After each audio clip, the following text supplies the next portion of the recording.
시작하겠습니다. 박사님 왜 거기서 나와? 라는 테마로 릴레이 특강 첫 번째 주자를 맡게 된 미생물자원연구부 선임연구원 조종원입니다. 반갑습니다. 자, 그러면 이제 분류에 대해서 조금 얘기를 해볼게요. 너무 깊은 얘기는 안 할 거니까 너무 머리 아파하지 않으셔도 돼요. 이 버섯은 잔항균이랑 담자균이라는 걸로 두 개로 크게 나누어져요. 잔항균은 이 위에는 잔항균이고 밑에 이제 담자균 버섯인데, 우리가 생각하는 그런 일반적인 버섯의 모습을 가지고 있지 않아요. 대부분의 것들이. 그래서 이제 접시처럼 생긴 이 잔항균 버섯을 현미경으로 관찰을 하게 되면은 요런 씨앗을, 포자죠. 포자인데 여기에 잘 보시면은 막이 있어요. 어떤 그 막 안에 포자가 들어있어서 잔항균이라고 불러요. 자식 그리고 주머니 낭자, 내 자식이 주머니 안에 들어있다 그래서 잔항균이라고 표현을 하고, 이 담자균은 마치 이 달팽이처럼 생긴 요 기관, 여기 보세요. 지금 요게 포자가 지금 생성되고 있는 중이에요. 아주 작게. 이제 여기서 점점 커져요. 그래서 이 달팽이 같은 기관을 담자기라고 부르는데, 여기에 포자가 보통 4개가 형성이 돼요. 뿔이 4개가 있거든요.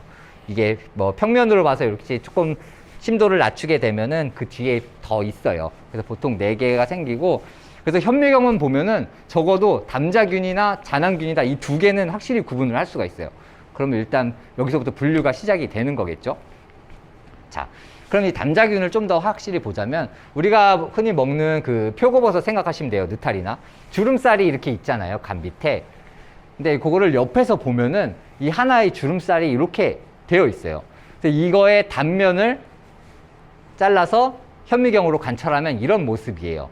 다 이런 모양은 아니지만은 이렇게 보통 생겼어요. 그래서 중심에 어떤 이게 뼈대가 되는 균사들이 있고, 그 갈비대 같이 이렇게 균사가 퍼져 있는데, 요 네모칸 침대를 확대해서 보면은 거기에 이 담자기가 생겨요. 담자기가 생기는, 여기도 이제 자실층이라고 우리가 표현을 하는데, 여기에 이게 엄청 많이 있는 거죠. 수도 없이 있어요. 눈으로 다 셀 수도 없을 정도로 많은데, 거기에 포자가 하나당 4개씩만 달린다고 생각해도 엄청나게 많은 포자가 생기는 거겠죠.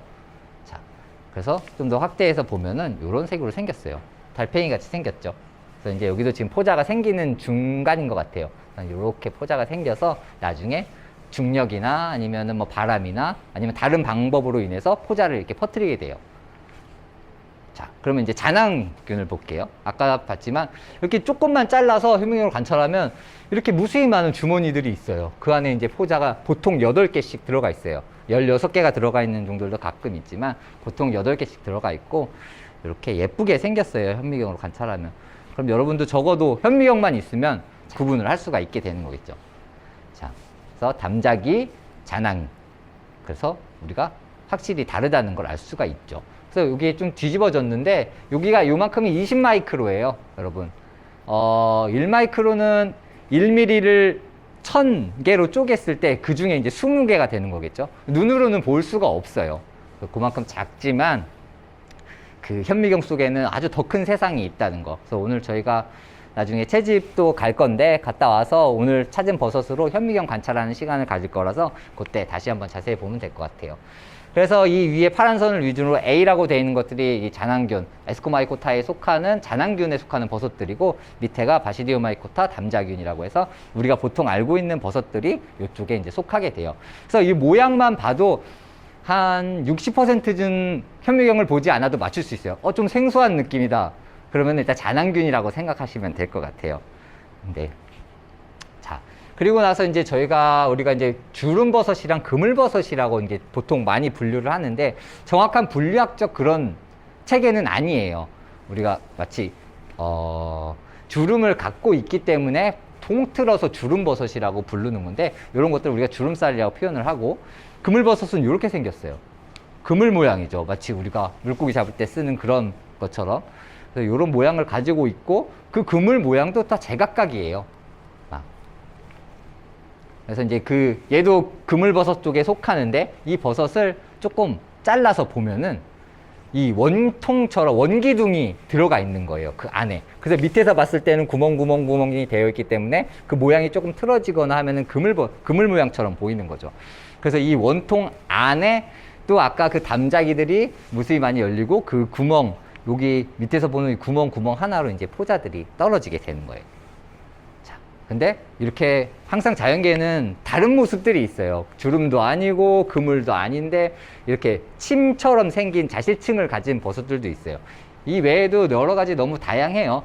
다양한 모습을 가지고 있다는 것만 알아주시면 될 것 같고, 우리가 그래서 버섯을 흔히 표현할 때 이렇게 가장 요런 버섯을 많이 사용하는데 대부분의 어떤 구조들을 다 갖고 있기 때문에 이런 느낌으로 표현을 해요. 그래서 이 버섯을 뒤집어 보면은 당연히 여기에 이제 주름살들이 이렇게 있죠. 그래서 이 이 갓은 이 갓 밑에 포자가 있다고 했잖아요. 포자가 생성되는데 그거를 보호하기 위한 역할이 가장 커요. 그래서 여기 만져보면 되게 미끌미끌하기도 하고, 우리가 비 오면 우산 쓰듯이 이 나의 자식을 지켜주기 위한 그런 역할을 하는 것들이 제일 많죠.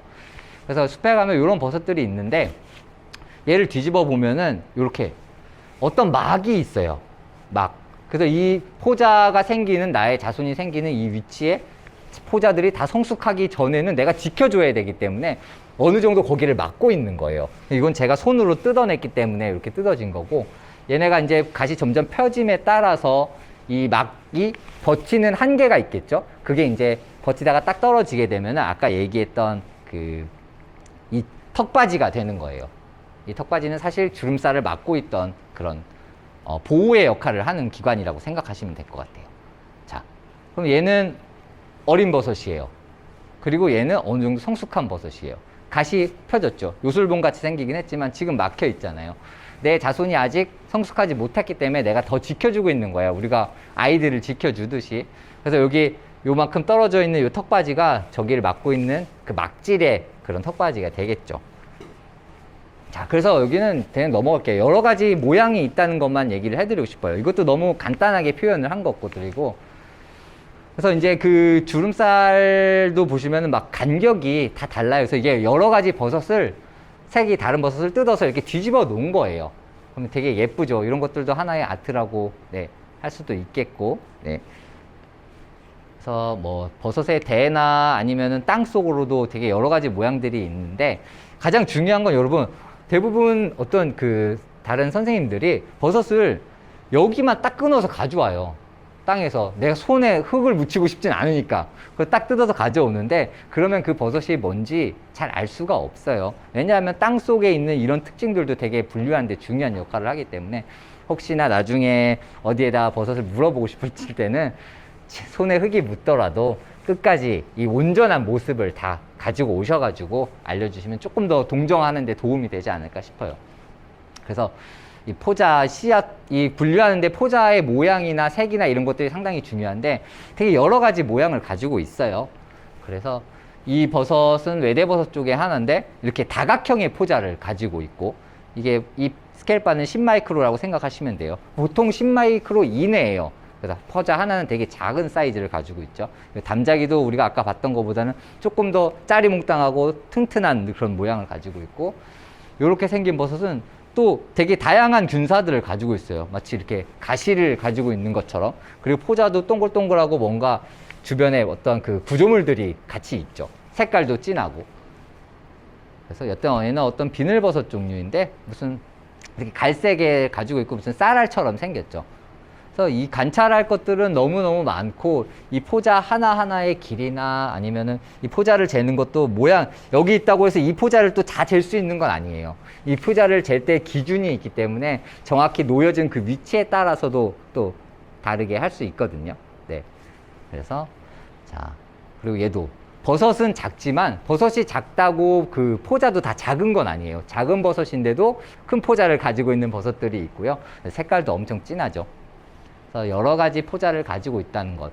그리고 이제 광학 현미경만으로는 우리가 관찰을 하기가 어려운 부분들이 많이 있어요. 그래서 이제 요새는 전자 현미경을 사용해서 좀 더 자세한 모습들을 보기도 하고, 그래서 이제 그렇게만 봤을 때 이런 작은 구조물들이, 오너멘테이션들이 있는 것들을 확인할 수가 있고, 이걸로 인해서 또 분류도 조금 바뀌기도 하고, 점점 어려워지고 있어요, 분류는.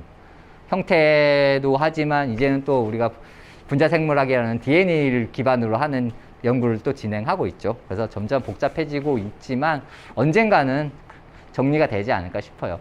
그래서 버섯을 생활사를 또 얘기를 하자면 간단해요. 뭐 닭이 먼저냐 알이 먼저냐 이걸 얘기할 수는 없지만 이 버섯이 형성이 되고 거기서 이제 자실층에서 포자가 생성이 되면 포자가 날아서 땅에 떨어지거나 어디 붙겠죠. 그럼 거기서 이제 발화를 해서 다시 균사로 생장을 하고 그게 땅에서 어느 정도 양분을 계속 흡수하다가 나도 이제 내 자손을 퍼뜨려야 되겠다 싶을 때 그때 다시 이 버섯을 만드는 거예요. 그래서 되게 이 사이클이 돌아가죠.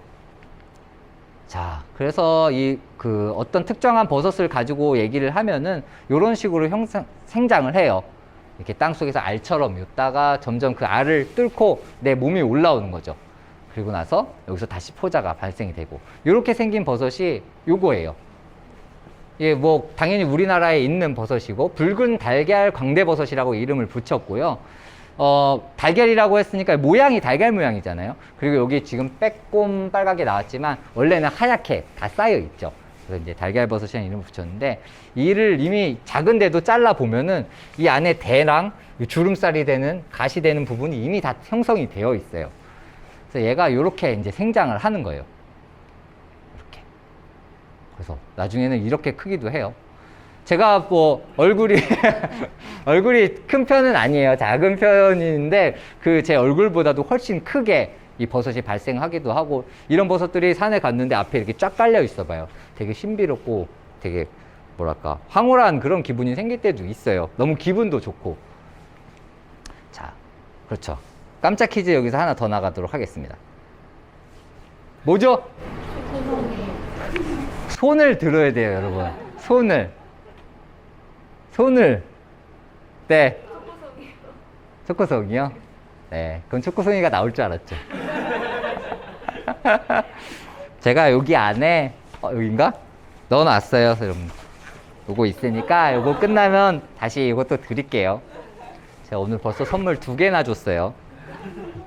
제 사비로. 그래서 이따가 드릴 테니까 맛있게 같이 오신 분들이랑 드세요. 제가 여기서 지금 이 또 퀴즈를 드린 거는 이 뒤에 하고 싶은 얘기들이 더 중요하다고 생각이 들기 때문에 좀 더 집중을 하셨으면 좋아서 제가 요 사비를 털어서 제가 초코송이를 드리는 겁니다.